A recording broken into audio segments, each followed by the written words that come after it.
لا يحل لأحد أن يفعلهن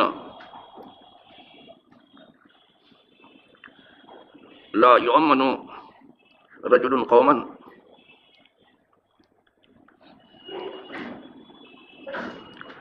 فخص نفسه بالدعاء دونهم فإن فعل ذلك فقد خانهم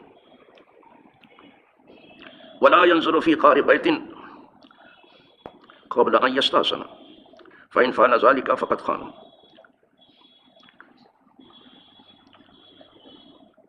ولا يصلي وهو حقر حتى يتخفف رواه ابو داود والترمذی ونحوہ۔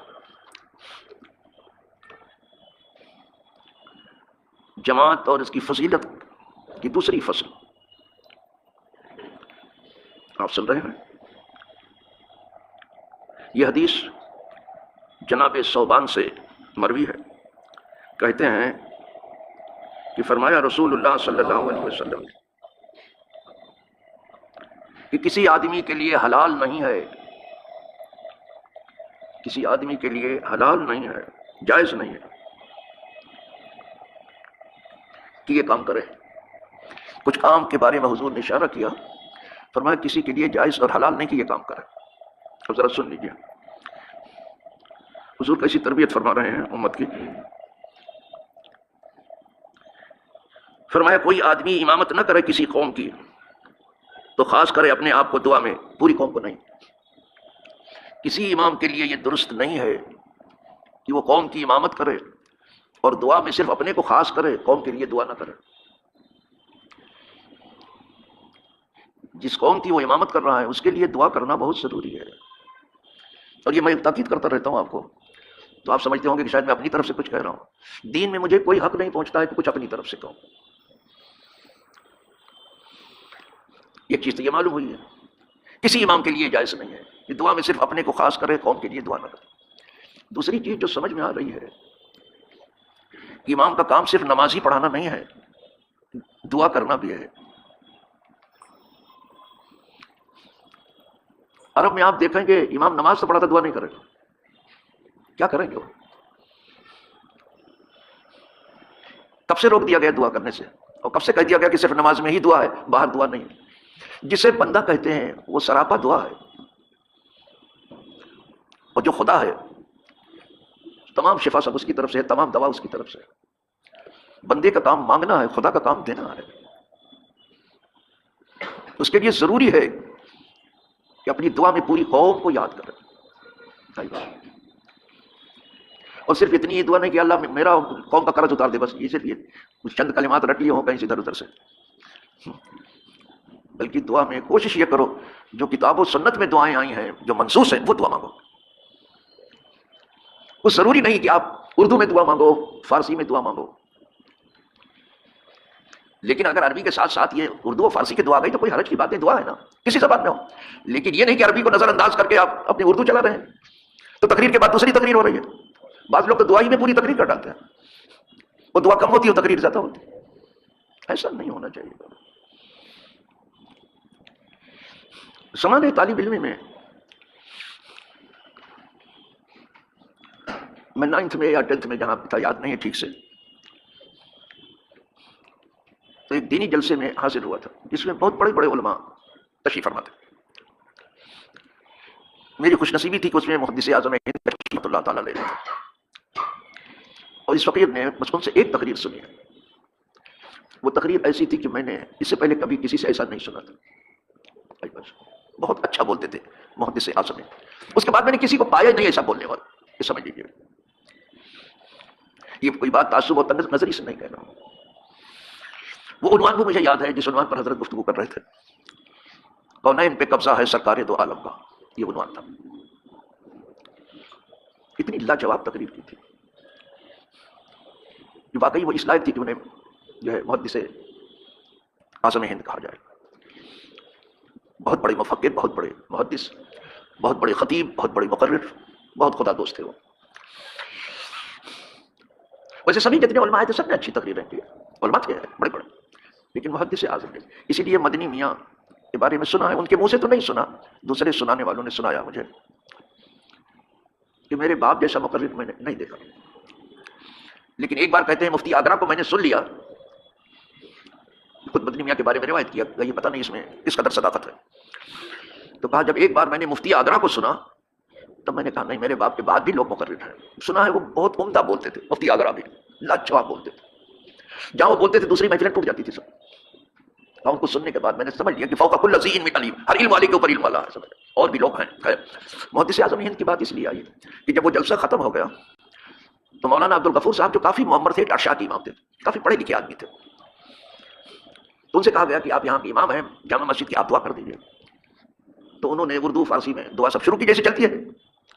تب محدث صاحب نے اسی دوران دعا کہا کہ مولانا منصوص دعا کیجیے، یعنی جو کتاب و سنت میں آئی. دیکھا پھر جو مولانا عبد الغفور آئے منصوص دعا پہ تو پھر کیا کہنا، پھر دعا کی ماشاء. تو وہ بات میں نے باندھ لی اسی وقت گرا میں، یہ دعا تو منصوص ہونی چاہیے. یہی ربنا آتینا جو آپ پڑھتے ہیں نا، اگر کوئی عمر بھر کھولتا رہے نا تو اس کو نہیں کھول پائے گا. یہ اللہ کا کلام ہے. کہاں ہمارا کلام، کہاں اللہ کا کلام، کہاں رسول اللہ کا کلام، کہاں ہمارا کلام. تو کتاب و سنت سے دعا کرو آپ. چلو سب اس کے بعد الحمدللہ رب العالمین. ایک تو یہ کہ تقریر حضرت کی میں نے سنی تھی، ان کی کتابیں تو کچھ ہماری نظر سے گزری، ان کے مضامین کچھ گزرے، مضامین بھی لاجواب ہوتے محدث صاحب. اور قرآن کریم کا ترجمہ بھی اچھا کیا ہے ماشاءاللہ. چلو اللہ خوب رحمت کرے ان کے اوپر، خوب برکتوں سے نوازے، خوب نور و نگہت کی بارش کرے ان کے اوپر. ان کا تذکرہ ہے، یہ ہمارے بہت بڑے ہیں سب. تو جتنی دعائیں معصور ہیں اس میں سب کے لیے دعا ہے. جو باہنر سیاسی جماعتیں ہیں وہ الیکشن کے موقع پہ یہی کہتے ہیں کہ بھائی سب کا بھلا ہو. یہ اور بات ہے کہ بڑی مشکل سے کوئی اپنے کہے ہوئے کو پورا اترتا، بہت مشکل سے. تو اگر اہل سیاست اور اہل اقتدار اپنی بات پہ پورا نہیں اترتے تو پھر علماء کو تو پورا اترنا ہے. علماء تو پورا اتریں گے جو کہیں گے. ان کی ذمہ داری ہے کہ اس پہ پورا، جو کہتے ہیں وہی کریں اور جو کرتے ہیں وہی کہیں. صرف بھاڑ کی طرح سے منہ کھلے ہونے سے کوئی فائدہ نہیں، کوئی فائدہ نہیں. پوچھا جائے گا کیا تم نے کیا کیا. تو جو دین والے ہیں جو کہتے ہیں وہ کرتے ہیں. الحمدللہ سب کو اللہ اسی توفیق دے کہ جو کہتے ہیں وہ کریں، جو کرتے ہیں وہی کہیں. یہاں حضور نے منع فرما دی کہ کوئی امام صرف اپنے لیے دعا نہ کرے، سب کے لیے کرے. بس اس لیے کہ جب امام کی نماز قبول ہوئی تو دعا بھی قبول ہوگی، اور سب کی نماز قبول ہوئی تو سب کے لیے دعا بھی قبول ہوگی. اس کو کرنا ضروری ہے. کچھ لوگوں کا فیشن ہے وہ ہاتھ نہیں اٹھاتے، خدا جانے کہاں جا کے وہ بھیک مانگیں گے، مجھے نہیں معلوم. ان کا یہ فیشن ہے، وہ جلدی سے ہاتھ نہیں اٹھائیں گے، اٹھائیں گے تو جلدی سے گرا دیں گے. یہ دنیاوی علم کی بربادیاں ہیں سب. جب سے دینی علوم کم ہوا ہے تو دنیاوی علوم کو زیادہ فروغ ملا ہے، جب سے سب یہ بربادی دیکھنے میں آ رہی ہے. چلو ایک چیز ہو گئی، حضور نے منع کر دیا.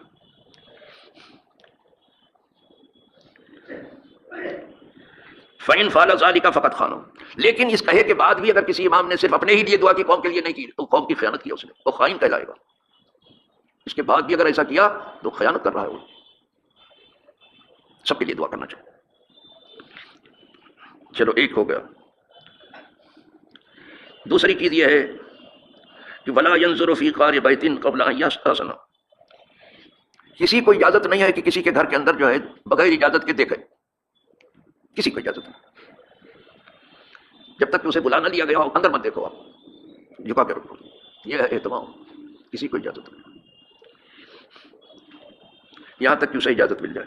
فَإِنْ فَعَلَ ذَلِكَ فَقَدْ خَانَ. لیکن کسی نے اگر ایسا کیا کہ گھر میں داخل ہونے سے پہلے گھر کے اندر دیکھا تو اس نے خیانت کی. حضور کہہ رہے ہیں اس نے خیانت کی. یہ سب ادب جو ہے سب کو رخصت کر دیا ہے لوگوں نے. اور بہت معمولی چیز انہوں نے سمجھا یہ ہے بڑی چیز، اس کو معمولی سمجھ کے سب کو رخصت کر دیا ہے. یہ دو چیز ہو گئی. ولا یصلی وهو حقن حتى يتخفف. اور کوئی آدمی نماز نہ پڑھے جب کہ اسے بول و براس کو روک کر کے یہ کام کرنا پڑے. حقن کہتے ہیں یہ پخانہ پیشاب کی ضرورت کو روک رہا ہے، وہ اس کو دبا رہا ہے اور نماز پڑھ رہا ہے. ایسا مت کرو. نماز اس وقت پڑھو جب آپ ہلکے ہو جاؤ. تو حضور فرماتے ہیں ہلکے ہو جاؤ، یہ بوجھ اتارو. جب گناہ کا بوجھ اتار لیا گیا تمہارے نماز پڑھنے کے وقت میں، یہ پخانہ پیشاب کا بوجھ لے کے کیوں پڑھ رہے ہو؟ آپ پڑھتے لوگ نہیں، مت کرنا ایسا. شریعت منع کر. جب بندہ نماز کے لیے کھڑا ہوتا قدرت کہتی ہے اس کا گناہ اٹھا لو، اٹھا لیا جاتا. چھوٹے گناہ اٹھائے جاتے ہیں اس سے. جب پڑھ لیتا فرشتہ کہتے ہیں رب نے پھر سے کہا جو اٹھا لیا سے اٹھا لیا تھا. کتنوں کو اسے اٹھا لیا اور معاف کر دیا اللہ، کتنوں کو اسے اٹھا لیا اور معاف کر دیا. یہ ایک حدیث ہو گئی صاحب. ایک اور سن لیجیے اور اسی پر یہ فصل بھی ختم ہو جائے گی جو سنانے جا رہا ہوں. پہلی دوسری فصل بھی ختم ہو جائے گی اس میں. وان جابر، حضرت جابر سے حدیث مروی ہے، قال قال رسول اللہ صلی اللہ علیہ وسلم لا تؤخر الصلاة لطعام ولا لغیرہ. نماز کو کھانے کے انتظار میں مؤخر مت کرو کہ بھائی چلو کھانا وانا کھا لیں پھر نماز موقع. نماز ایسی چیز نہیں. پہلے آیا تھا نا کہ بھوک لگی ہے تو کھا لو، اسی کو صاف کیا جا رہا ہے. تو کچھ لوگ یہی کریں گے جب نماز کے ٹائم کھا لاؤ کھانا. ارے ہوشیار لوگوں کی کمی نہیں ہے اس دنیا میں، وہ خدا سے بھی ہوشیاری کرنا چاہتے ہیں. جتنے ہوشیار ہیں یہ ہم نے تو حدیث میں سنا ہے بھوک لگی ہوئی تو کھا لو. تو کیا ضروری کہ آپ نمازی کے ٹائم پہ کھانا منگاؤ اور آپ کی بھوک کا غلبہ اسی وقت ہو. ہاں کبھی ایسی ضرورت پیش آ گئی آپ بہت بھوکے ہیں کھانا بھی سامنے تو کھا لو ٹھیک، لیکن عادت مت بناؤ کہ جب نماز کا ٹائم ہو تو آپ کھانے منگا لو اور نماز مؤخر کر دو کب آدھے پڑھنے کا. نو نو نو نو، یہ اجازت نہیں ہے بابا. پہلے بھی میں نے کہا تھا لیکن یہاں کھول دیا حضور نے اس دوسری فصل میں آ کر کے. ایسی اجازت آپ کو نہیں کھانے کے لیے یا اور کسی چیز کے لیے. نماز کو موقع، نماز کو آگے بڑھاؤ، نماز تمہیں آگے بڑھا دے گی. آج تک میں نے دیکھا ہے کہ جو نماز کا پابند ہو گیا اس نے آدھی دنیا پر فتح حاصل کر لی. جو پابند ہے بالکل نماز کی، اور اس میں اور جنت میں صرف موت ہی بیچ میں حائل ہے. انشاءاللہ بہت عظیم شے ہے جس کا نام نماز ہے. بس جس کا نام نماز ہے بہت عظیم ہے. بس یہ ہو جائے خدا کرے کسی طرح سے، جیسی اس کو ہونا ہے ویسی ہو جائے پھر کیا کہنا. سبحان اللہ. تو فرمایا اس کو کسی چیز کے لیے موقع مت کرو، اس کو آگے بڑھاؤ نماز کو، اور چیز کو پیچھے ڈالو. کبھی ایسا ہوتا ہے کہ نماز کا وقت بھی ایک ساتھ آتا ہے اور دنیا میں کاروبار کا وقت بھی وہی ہے. کبھی ایسا ہوتا ہے بلکہ زیادہ ایسا ہوتا ہے. آئی بات سمجھ. اب کیا کرو گے؟ نماز پڑھو، دنیا کے کام کو پیچھے ڈالو. حضور کہہ رہے ہیں کہ نماز کو پیچھے مت ڈالو، دنیا کے کام کو پیچھے. دنیا پیچھے ہے آخرت کے، آخرت دنیا کے پیچھے نہیں ہے.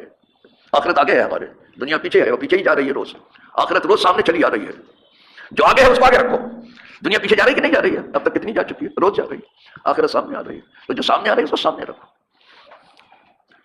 میں جب کینیا میں تھا 81 میں کچھ دن کے لیے گیا تھا کینیا،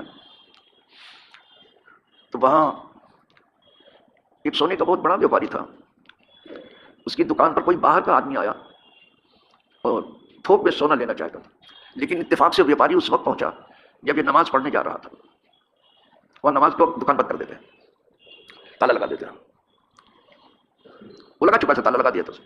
یہ ویوپاری آیا ایک ذرا دیر کے لیے رک کر کے مجھے اتنا سونا دی. وہ کلو کے حساب سے لے رہا تھا. کہا میرے بھائی ہیں، ہمارے نماز کا وقت ہے، اگر میں تھوڑی سی دیر کروں گا میری جماعت جائے گی، تو اگر آپ انتظار کر سکتے ہیں تو میں ابھی نماز پڑھ کے آ کر کے آپ کو دے دیتا ہوں. اور آپ کو واقعی زیادہ جلدی ہے تو آپ دوسری دکان سے لے لیں. وہ تولا 2 تولا نہیں لے رہا تھا، کئی کلو سونا لے رہا تھا. کہا ٹائم بالکل نہیں لگا. نہیں ممکن ہے. ارے میں تو دنگ رہ گیا کہ یہ نمازی ہے بھیا. یہاں اگر جو ہے 100 روپے کا معاملہ ہوتا تو کئی بار تالا کھولتے اس کو، وہ پھر پکے دیندار ہو جاتے. اکیلے پڑھ لیں گے جا کر کے، بعد میں پڑھ لیں گے گھر میں پڑھ. اس نے نہیں دیا اور چلا گیا. وہ بیپاری بیٹھ گیا. لوگوں نے کہا بہت سی دکانیں یہاں، بڑی بڑی دکانیں ہیں اور بھی ہیں. کہا نہیں، اسی سے لوں گا میں اسی سے لوں گا جو اتنا ایماندار ہے کہ نماز آگے ہے دنیا پیچھے ہے، اس سے سودا کرو. وہ پڑھ کے آیا تو دیکھو نماز بھی مل گئی، دنیا بھی مل گئی. حضرت خلیل کی اداؤں میں یہی ایک ادا یہ بھی شامل ہے. حضرت ابراہیم خلیل اللہ خود ہی فرماتے ہیں جب میرے ساتھ 2 کام ایک ساتھ ضروری آگے، دنیا کے بھی اور آخرت کے، تو دنیا والے کو میں نے پیچھے ڈال دیا. دنیا پیچھے جانے والی ہے اور آخرت آ گیا، اور میں نے آخرت کا کام لے لیا تو یہ بھی کام ہو گیا وہ بھی کام ہو گیا. دیکھا یہ حضرت خلیل کے اداؤں میں سے. اور ٹکے ٹکے پر جان چھڑکنا، اس کے بعد لمبی چوڑی باتیں کرنا، اس میں تو کچھ مزہ نہیں. حضور نے منع کر دیا کہ نماز کو پیچھے مت ڈالو، نماز کو آگے بڑھاؤ. نماز تمہیں بہت آگے بڑھا دے گی. خدا کرے سب کی نماز ہو جائے. وآخر دعوانا